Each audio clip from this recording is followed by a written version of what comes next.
honest, we can't have any hope because they gave a lot of hope for the central government, and it's been 6 months and we don't see anything.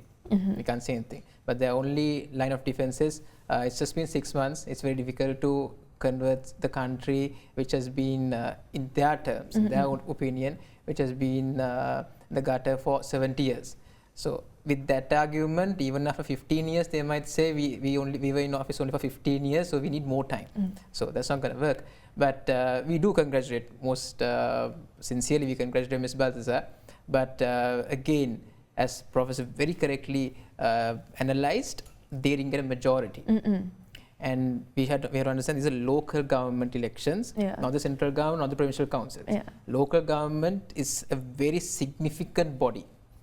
Even before we got the electoral system, even before so our first elections with universal franchise where everyone could vote was held in 1931.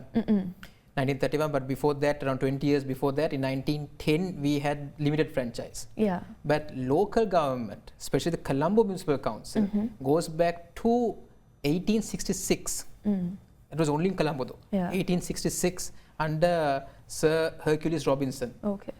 So the reason to establish the Colombo Municipal Council was also because the British government said that they don't want the surplus money of Sri Lanka to be used for the welfare of the citizens and to send that, to keep that money, to hold that money for other purposes of the colony. For example, if they're fighting, if Britain was fighting another war, back then they were fighting some wars in Africa, to finance our money to for those wars. So that was the main reason the then Legislative Council decided we need a municipal council to govern our capital. Our capital, we need our own municipal council. So the municipal council came in way before we had party politics. So party politics was introduced after maybe probably 1930s, mid 1930s.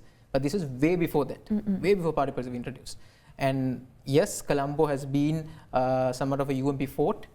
But this time again, we can see when the government is elected through one party, it's quite normal for the same party to win the local government as well. But still, this time it was proven they still couldn't get a majority.